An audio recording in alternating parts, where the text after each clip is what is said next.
Oi gente, tudo bem? No vídeo de hoje eu tentei trazer para vocês uns slides para que a aula fique mais dinâmica, fique bem mais fácil de acompanhar e bem menos cansativa. Só que eu vou pedir perdão para vocês desde já, porque eu tinha gravado a tela no meu computador, só que deu um problema no aplicativo que eu usei, então eu tô tendo que fazer improvisado pelo celular, mas eu prometo que a próxima aula a qualidade vai ser melhor. Então, na aula de hoje a gente vai falar sobre os protozoários e ali embaixo tá o meu e-mail, caso vocês precisem me contactar, podem ficar à vontade.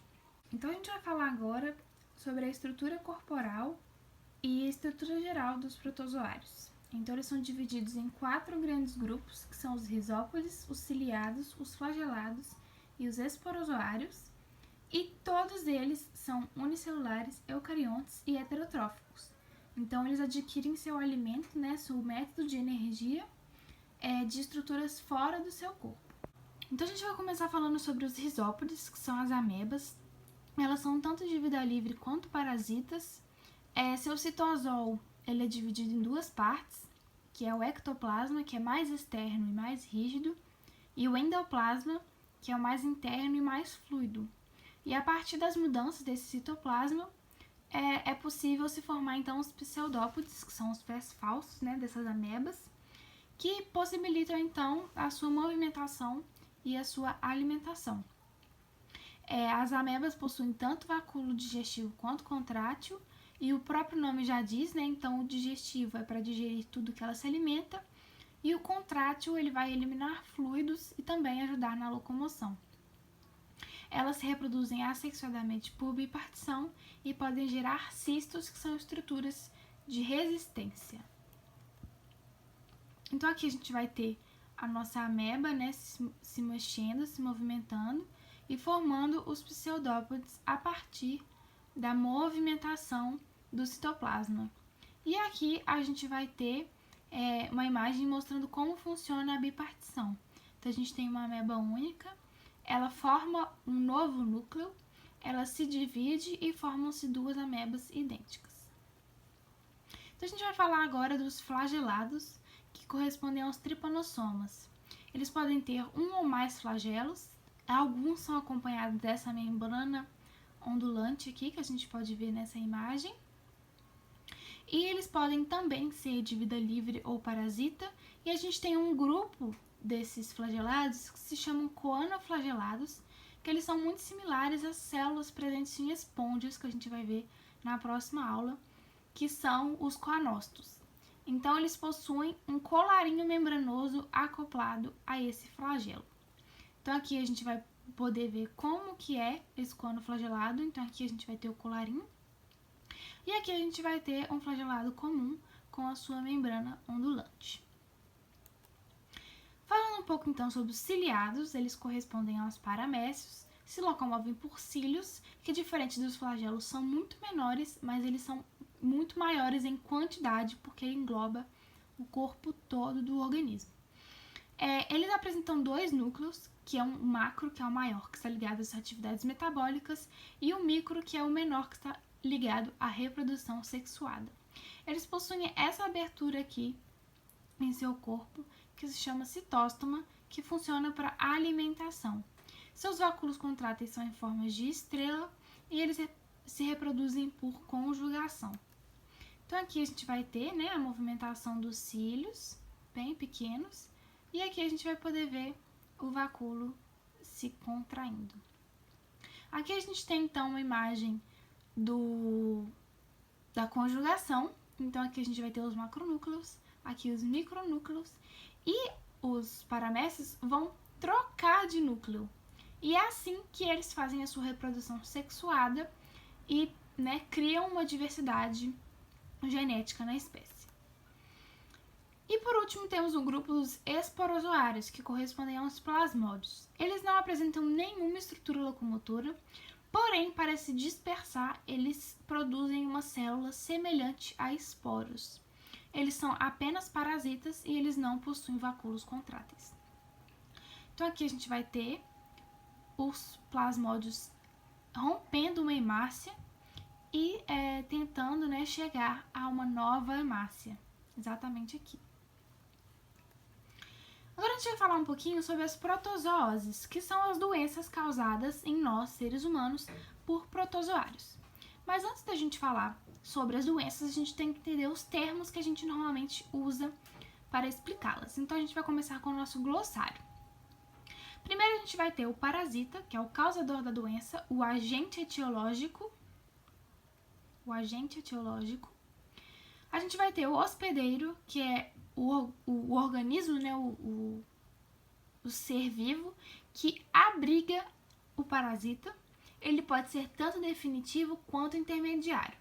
A sua diferença vai estar em qual deles o parasita se reproduz sexuadamente. Se for sexuadamente, é no hospedeiro definitivo. Se for assexuadamente, é no hospedeiro intermediário.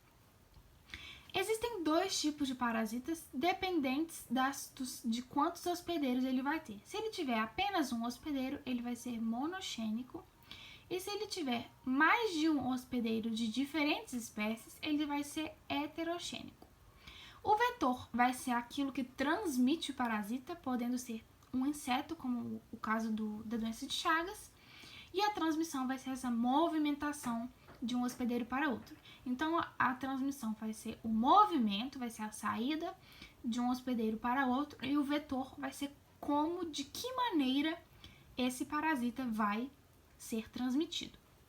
E a profilaxia é um conjunto de maneiras para se prevenir essa doença. Então, a gente vai começar com a amebíase, que é causada pela ameba, e ela atinge o intestino grosso dos seres humanos. A espécie dessa ameba é a Entamoeba stolítica. Ela é um parasita monoxênico, então ela atinge só os seres humanos. E ela apresenta uma forma ativa de trofozoito e uma forma de resistência que é o cisto. Então quem vai infectar vai ser o trofozoito. Ela pode se comportar também como comensal, então às vezes ela está no corpo do ser humano sem causar nenhum problema a ele. Mas, de maneira parasita, ela provoca lesões no intestino, causando sangramentos e hemorragias, podendo cair, então, na corrente sanguínea e atacar o fígado, os pulmões e o cérebro. Os cistos podem ser liberados nas fezes, dessa maneira, esse é o método de transmissão, uma vez que a pessoa ingere cistos em alimentos ou água contaminada. Portanto, ele não tem vetor. E a profilaxia envolve saneamento básico e higiene pessoal. Então aqui a gente vai ter a forma ativa, né, que é o trofozoito, e aqui a gente vai ter o cisto da entamoeba. Agora vamos falar um pouco sobre a doença de Chagas. Ela é causada pelo Trypanosoma cruzi, que é um flagelado, então ele apresenta flagelo e membrana ondulante, e além do ser humano, outros hospedeiros desse parasita são o tatu, o cachorro, o gato, o gambá, roedores e morcegos.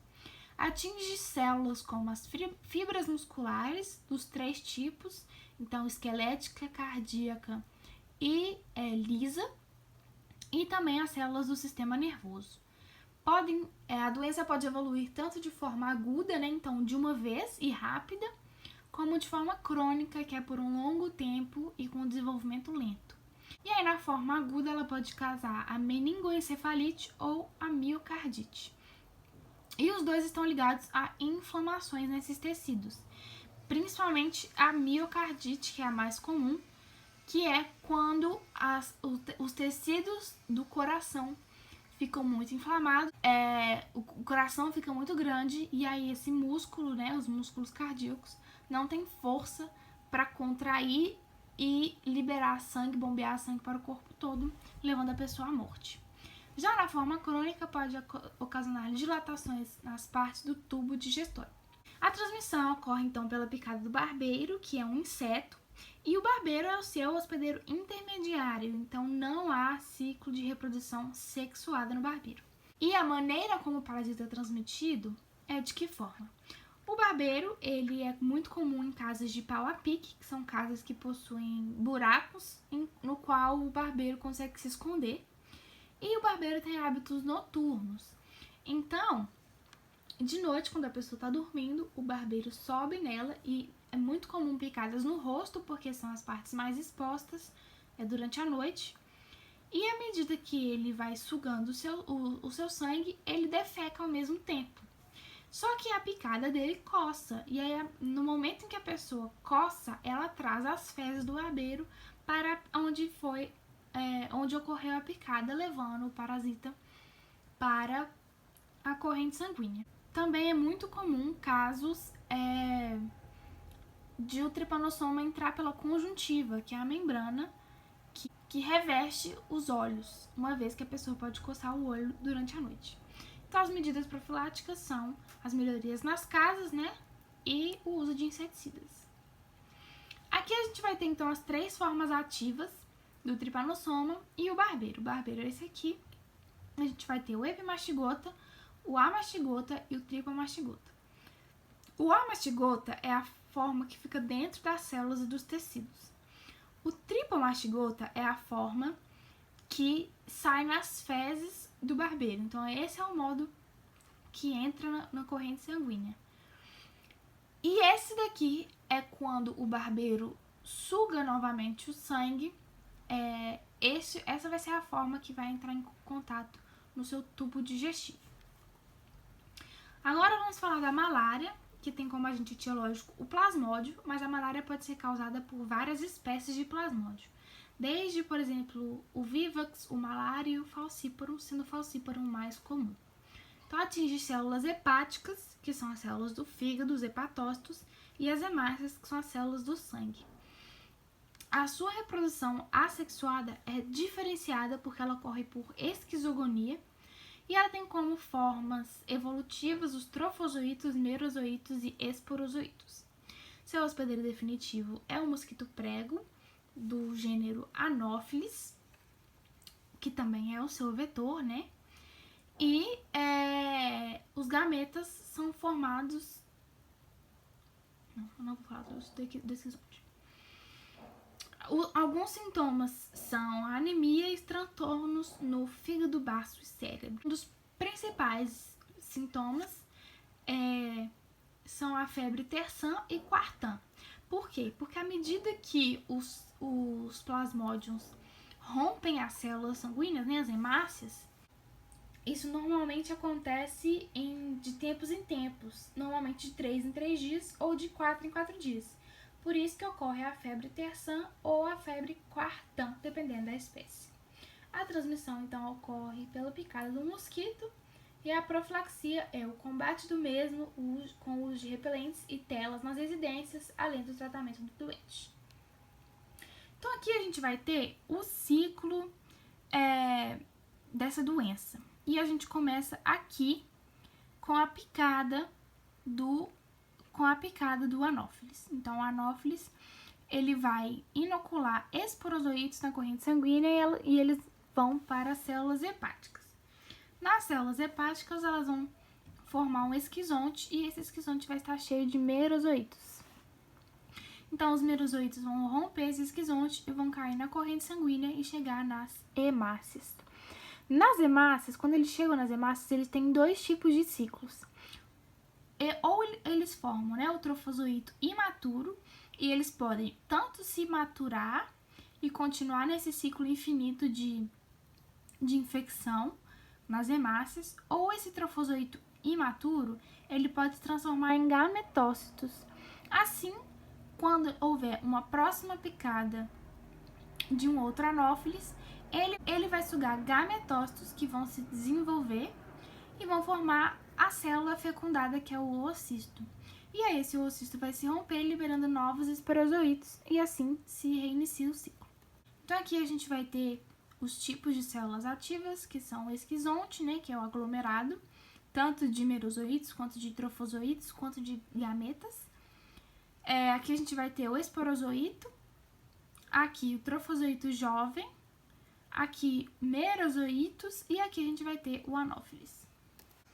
Agora falando um pouco sobre a leishmaniose, existem 2 tipos de leishmaniose, que é a cutânea e a visceral. E cada uma delas tem o seu agente etiológico. Então, no caso da cutânea, é a Leishmania brasiliensis, e no caso da visceral, é o Leishmania chagas.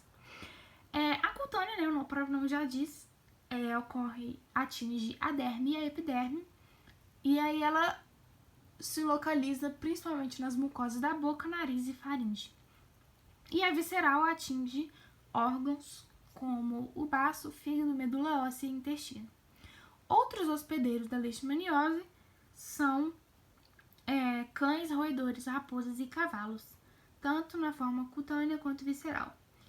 E é muito comum a gente ver casos de cachorro com leishmaniose, e é muito preocupante quando isso acontece, porque é muito difícil de tentar impedir que um novo vetor, né, que é o mosquito, que é o flebotomínio, o mosquito palha, pique o seu cachorro e pique você também, te transmitindo a leishmaniose.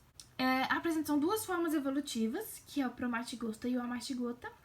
O seu vetor, né, como eu já comentei, é o flebotomínio, que parece com um mosquito, mas na verdade não é um mosquito, mas é chamado de mosquito palha, justamente pela sua semelhança, mas é um flebotomínio do gênero Lutzomia.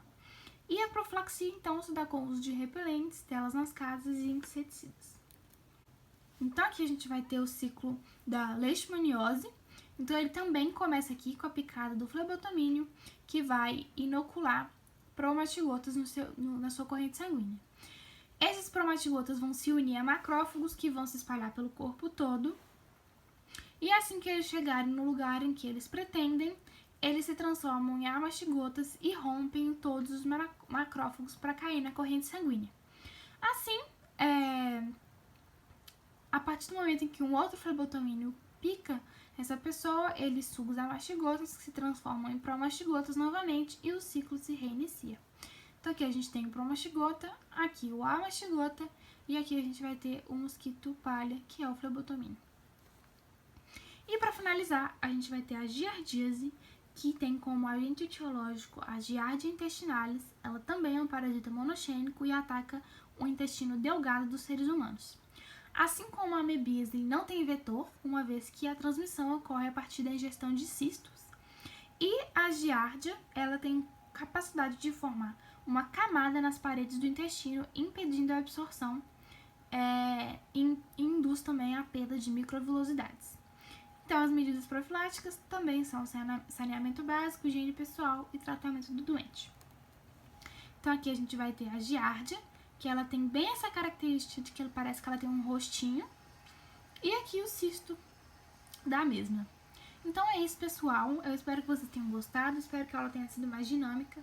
Mil desculpas mais uma vez pelo transtorno que eu tive com o aplicativo, mas eu prometo que a próxima aula vai ser melhor, tá bom? Então é isso, qualquer dúvida que vocês tiverem, podem me contactar, eu estou à disposição. Até a próxima aula.